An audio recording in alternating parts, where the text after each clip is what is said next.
Hi guys, welcome to Prem Talk.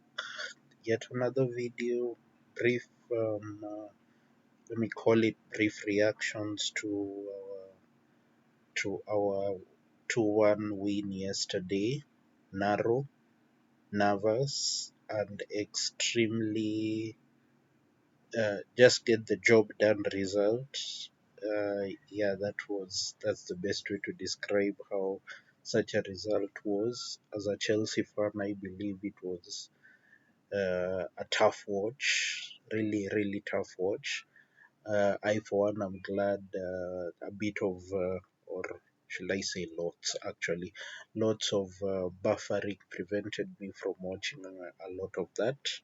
But I did manage to catch the first half, and unfortunately, that has to be, uh, let me call it one of the worst games I've ever watched in terms of Chelsea focus specifically, because nothing was actually happening in that game, in that first half. Nothing at all happened. It was just keeping possession for possession's sake, and we ended up doing nothing with it. If anything, Copenhagen should have had a lead, or should have taken the lead in that case, because they missed two good chances. So yeah, boring half from Chelsea. Lot of nothing happened, but the little that I managed to catch from the second half is that once those changes were made, we did wake up a lot, and it did get me questioning as to the importance of someone like Enzo Fernandez into this team, because he comes on and the game tends to open up more. Even teams that are playing low blocks, we seem to somehow find space in the middle of those banks of 4 or 5 that they put, and it's really intriguing, I must say, because I think he comes on and he takes away a bit of the attention from Palmer himself, who, okay, if I speak, I'll be deemed as being I have an agenda towards him, but in all honesty, it was a very poor half from him. Uh, well, if I may divert off a bit, in terms of FPL, Fantasy Premier League, that is, I think that made my decision to I'm going to bench him for the upcoming Leicester game, because he needed to show me something. He needed to show me something to remain in the team. In any case, other people are, playing other players, and having found myself very in the higher echelons of the top 1 million, and because of loyalty to Parma and these things, I find myself dropping off. But anyway, back to the game. Story for another day. Back to the game. Yes, though boring first half, but second half a lot of improvement, and that happened once, as I've mentioned, Enzo Fernandez came onto the pitch, and it was such a wonderful, one better performance in the second half from what I managed to catch, and the two goals actually uh, encapsulated all the importance of the changes that were made. That because all the players, I believe, that were brought on indeed had something to do with that goal.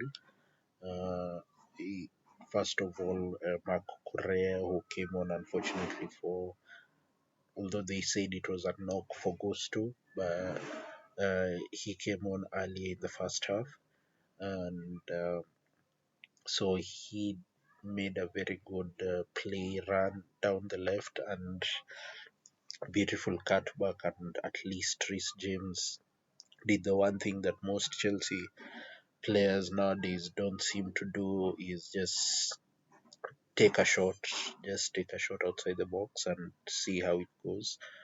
And luckily, it it was a really well taken shot, and it just creep in to the keeper's near post, and it was such a beautiful goal. And yet again, same play down the right, down the left hand side. Nkunku, Kukurea, Tyreek George all involved, and Enzo Fernandez again picks up another beautiful spot, just coming on to a cutback from Tyreek George, who another one who actually had a really good game, entire game. So beautiful goal by Fernandez, and 2-0. I think that was a really good stage. Though we didn't play well, the two goals were really important and will be very, very important generally for us in the tie. Uh, but unfortunately, a bit of a sour taste was the goal that we conceded. Another set piece goal conceded, and this one all down to the fault of unfortunately Levi Colwill, who I'm sorry, but he has to get to that head. He has to get to that ball because it looked to me like he didn't jump, because the ball was at a manageable height for him. I believe he could have headed it away to, at least or get something onto it to just take the ball off the path of the scorer, who did manage to head the ball into the back of the net. So I know people will look at the goalkeeper, saying that he should have said that, but Colwell should have done a whole lot better. Other thoughts on the game, I would love to say another very underwhelming, poor performance from Keenan Dewsbury Hall. At times, I actually forgot he was actually on the pitch, at least with the Parma, even though he was poor. I will say the general performance from him was average. Small good things, lots of bad things, especially in terms of decision making. But Dewsbury Hall was just poor overall, absolutely offered nothing onto the game. And it's another one where I believe I can understand the deal that we made to bring him in. It was more of a PSR issue, that we ended up, assisting Leicester, who had their, financial troubles, and looking at a potential ban from the Premier League and everything. So the deal for Dewsbury Hall, I think it was you scratch my back, I scratch your back, because they took one of our youngsters, and we paid handsomely, I believe, for Keenan Dewsbury Hall. And it's just clear to me that the guy will sadly he will be leaving in the summer. I don't really see a utility for him in the team, and more especially uh, bearing in mind that we have two midfielders who will be coming in on loan from their loan spells. That is Leslie Ugochukwu and Andre Santos. So uh, Keenan Dewsbury Hall, sadly, even if he was to play for, he was playing for to remain as a Chelsea player for his Chelsea career. I believe that performance was just so putrid, so poor, so negligent of anything good, if I may say.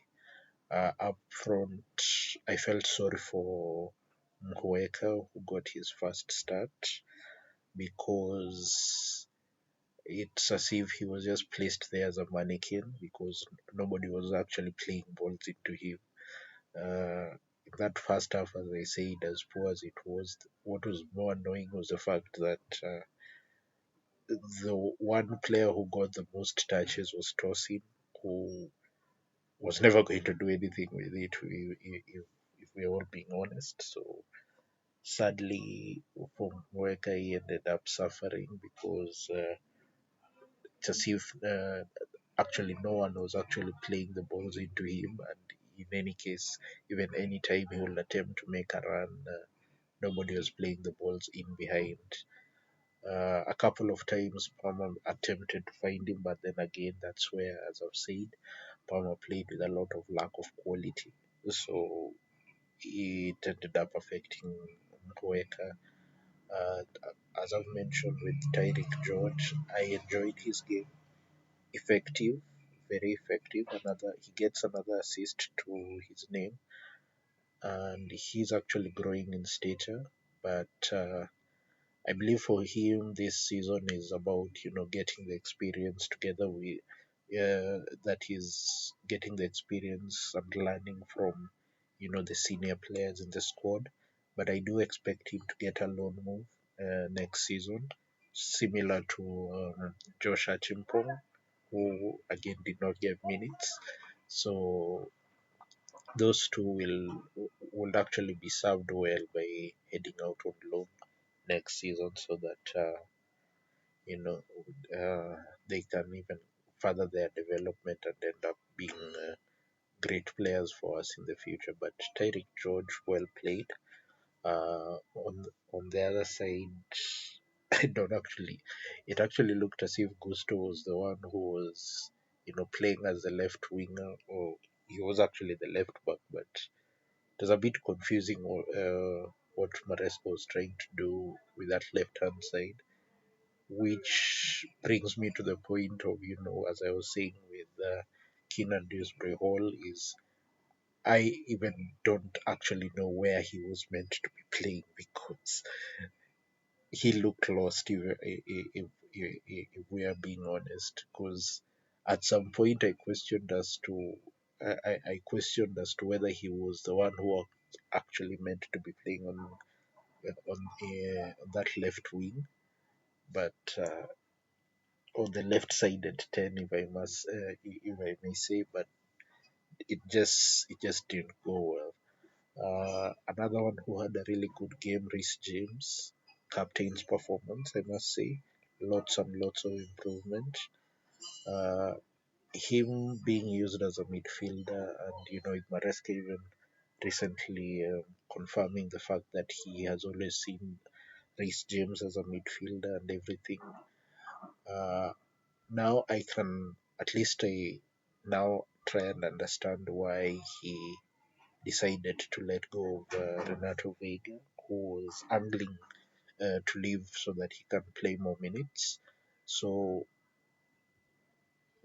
at least it makes sense, because now Vega essentially has been replaced by Reece James for the remainder of the season in that midfield role, and versatility factor, playing left back, full back, centre back, and every other available position that he can play. So yeah, I think that's it in terms of the players. But okay, I do want to talk about him, but I have to. So uh, we come to Cole Palmer, and sadly for him, I think for me he needs to get out of his head.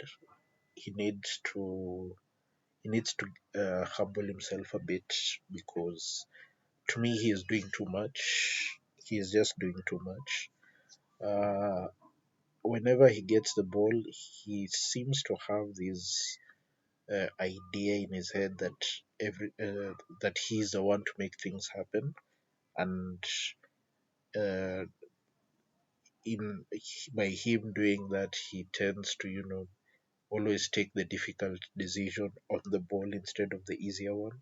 Like for example, when if a pass is on, he'll ignore the pass and attempt a dribble, or go for the harder pass, or attempt a harder shot. So the thing for me with Palmer is he needs to play more as a team and not more as an individual, because I tend to get that vibe from him a lot nowadays. Uh, and understandable, because the fact that he is looking to get back in form and he's really struggling. But sadly, we can't, at the moment, he can't not play in the 10, because there is no current backup that we can trust there. So Nkunku's best position is at left sided 10. In this system, he can't actually play as the middle 10. So Palmer just needs to, humble himself, slow down, take the simpler decisions, don't go for the harder ones. Take the simple pass, don't go for a hard dribble. Take the simple shot, don't go for a difficult one. Yeah, just get just to get himself back into form, and I believe he will get there because he is a good player. So that's it for the review for yesterday's game. 2-1 win. Uh, Game of two halves, if we are being honest. So glad we won. Uh, Still a bit sad because of the late goal we conceded. So I just hope that in the return leg next week that we get an early goal or two, just close off the game, and then because immediately after that one we'll be having a tough fixture away to Arsenal at the Emirates. So we need to get the job done in the second leg of the Copenhagen game very quick, so that we can rest the most important our important players for the away fixture to Arsenal, which we must win. That fixture has now become a must win because we're in a dogfight for uh, top four positions and getting into that Champions League. Uh, I know earlier I may have mentioned in in my YouTube that my target for the season was fifth and Conference League, but the opportunity is there, I believe, for us to get into the top three, let alone top four. Actually, top two if we are being if we are being honest, if we are being serious and it's not being too giddy. So I believe we need to put a lot of focus into our remaining matches because there is an opportunity there. There is a huge opportunity there for us to go strong and finish this season strong. The good thing is, at least after the international break, a whole host of the players who are injured will be returning, and that should even help us improve a lot in terms of in terms of how we play, and increase our chances of reaching or even surpassing our original targets for the season. So thank you for watching this video. uh, I will be There will be another reaction video for the Leicester game that we'll play on Sunday, and then we start a new week, and we might be lucky get three uploads next week. Let's see how the week goes. So thank you for watching. Welcome to the new subscribers. Thank you for the numerous views, because I've noticed viewership for the videos have gone up. Like to urge those who are viewing for the first time, please subscribe, hit the bell notification button, like, and as I mentioned earlier, that in the previous video, that I'll be striving to make more general football content, and even in the upcoming international break, there will be a lot of content focusing on Kenyan football. There will be content focusing on international football, more general talk, and then we'll return, for the business end of the season, focus on Chelsea, focus on general football, and see how it goes. So thank you for watching. Have a lovely day later. Bye.